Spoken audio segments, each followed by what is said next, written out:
Hello बच्चों, ये JEE में 2023 का क्वेश्चन है। 8 अप्रैल शिफ्ट 1 का क्वेश्चन है ये। देखिए क्वेश्चन में क्या बोला जा रहा है।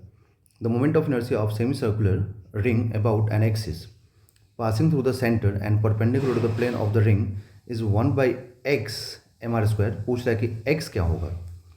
ठीक है, जहाँ पे r है radius and m is mass of semi circular ring. ध्यान रखिए कि जो m है ना वो कंप्लीट रिंग का मास नहीं है, सेमी सर्कुलर रिंग का मास है। ठीक है, तो x का वैल्यू पूछ रहा है। यहाँ पर देखिए करना क्या होता है, मैं आपको समझा देता हूँ। पूरा पूरा कॉन्सेप्ट को समझिए आप, तब आपको मजा आएगा समझने में। जैसे हमारे पास एक रिंग है, ठीक है, और एक सेमी सर्कुलर रिंग है।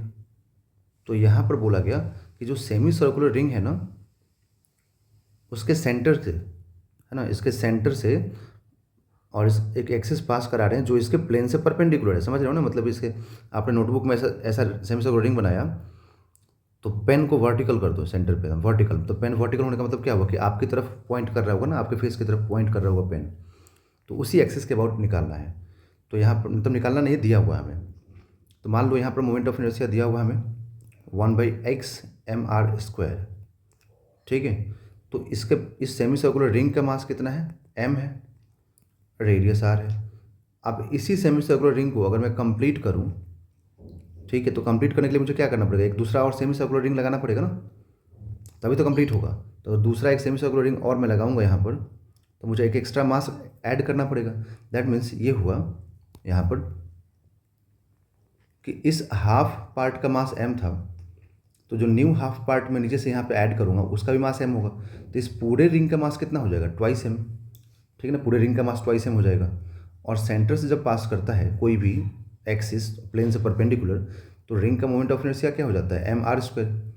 बट यहाँ पर तो मास 2m हो गया, तो क्या लिखोगे, 2mr²। रेडियस में कोई चेंज नहीं आता है ना बच्चों, ठीक है, तो 2mr² हो गया। समझ में आया।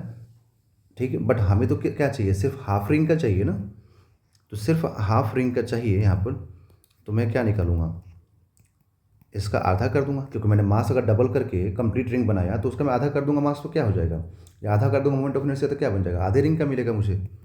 तो यहाँ पर हाफ इंटू mr², आधा कर दिया मैंने, 2mr²। तो 2 से 2 कैंसिल, तो यहाँ से जो आई आया ना, मतलब सेमी सर्कुलर रिंग का जो आ रहा है ना, वो क्या आ रहा है, mr² आ रहा है।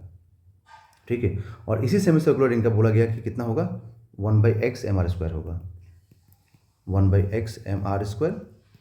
तो पूछ रहा है कि x क्या होगा। तो यहाँ से देखो x क्या मिल रहा है, 1।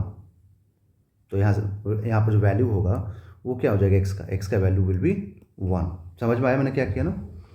इस सेमी सर्कुलर रिंग को मैंने कंप्लीट रिंग बनाया, तो सेमी सर्कुलर का मास अगर m है तो कंप्लीट रिंग का मास कितना हो जाएगा, 2m। और कंप्लीट रिंग का सेंटर के अबाउट मोमेंट ऑफ इनर्शिया क्या होता है, जब प्लेन से परपेंडिकुलर होता है तो m, वैसे अगर मान लो टोटल मास अगर m होता तो mr² होता, बट टोटल मास कितना है, 2m है, तो 2mr² हो जाएगा। उसका आधा कर दो, तो उसका आधा करते क्या मिल जाएगा, सेमी सर्कुलर रिंग का। फिर दोनों को कंपेयर कर दो, तो x निकल जाएगा 1। ठीक है, तो आंसर विल बी 1।